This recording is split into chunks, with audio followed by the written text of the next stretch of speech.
अगर आप सैलरी वाले कर्मचारी हैं या आपके पास पीएफ खाता है तो यह खबर आपके लिए बहुत काम की है। ईपीएफओ यानी कर्मचारी भविष्य निधि संगठन ने पीएफ निकासी से जुड़े 13 मुश्किल नियमों को आसान बना दिया है। जब आप जरूरत के वक्त अपने फंड का बड़ा हिस्सा यहां तक कि पूरा पैसा भी निकाल सकेंगे। आइए जानते हैं पूरी डिटेल में क्या क्या बदला है और इसका फायदा आपको कैसे मिलेगा। सोमवार को हुई ईपीएफओ की केंद्रीय न्यासी मंडल की बैठक में यह ऐतिहासिक फैसला लिया गया। इस बैठक की अध्यक्षता केंद्रीय श्रम मंत्री मनसुख मांडविया ने की। बैठक में 7 करोड़ से अधिक सदस्यों के लिए पीएफ विड्रॉल के नियमों में बड़ी छूट देने पर सहमति बनी।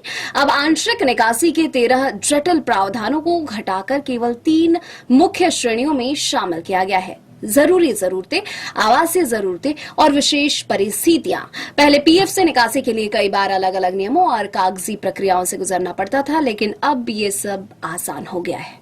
अब आप शिक्षा या शादी के लिए पीएफ निकासी 10 और 5 बार तक कर सकेंगे। और सबसे बड़ी बात, अगर आप किसी विशेष परिस्थिति में पैसा निकालना चाहते हैं तो अब आपको कारण बताने की भी जरूरत नहीं होगी। यानी अब आपका पैसा, आपकी जरूरत और फैसला भी आपका। इसके साथ ही एक और बड़ा बदलाव किया गया है।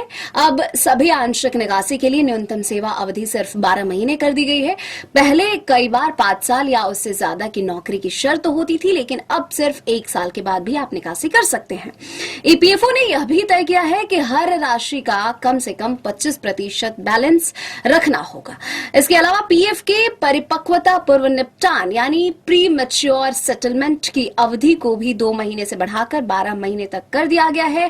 अंतिम पेंशन की निकासी अवधि अब 12 महीने से बढ़ाकर 36 महीने कर दी गई है। इससे कर्मचारियों को अपनी योजना के मुताबिक वित्तीय प्लानिंग करने में आसानी होगी। बैठक में यह भी तय हुआ कि पीएफ निवेश को सुरक्षित और लाभकारी बनाने के लिए 4 नए फंड मैनेजर्स को 5 साल के लिए चुना गया है। यह कदम सदस्यों के पीएफ फंड पर बेहतर रिटर्न सुनिश्चित करेगा।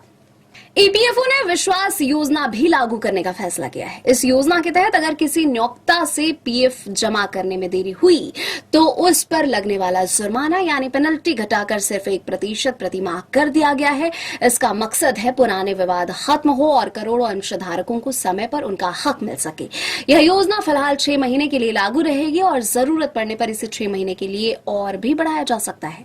एक और बड़ी सुविधा दी गई है। ईपीएफओ ने इंडिया पोस्ट पेमेंट्स बैंक के साथ समझौता किया है। अब ईपीएस 95 पेंशन धारकों को घर बैठे ही डिजिटल जीवन प्रमाण पत्र यानी डिजिटल लाइफ सर्टिफिकेट मिलेगा। प्रत्येक प्रमाण पत्र की लागत सिर्फ 50 रुपए होगी, जिसे ईपीएफओ खुद वहन करेगा। तो कुल मिलाकर ईपीएफओ ने कर्मचारियों के लिए नियमों को न सिर्फ आसान बनाया है बल्कि उन्हें आधुनिक और डिजिटल भी कर दिया है।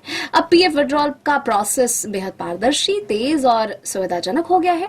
इन बदलावों से करोड़ों नौकरी पेशा लोगों को अपनी आर्थिक जरूरतें पूरी करने में मदद मिलेगी, जबकि रिटायरमेंट के लिए की गई बचत भी सुरक्षित रहेगी। वीडियो पसंद आए तो लाइक करें और चैनल को सब्सक्राइब करें।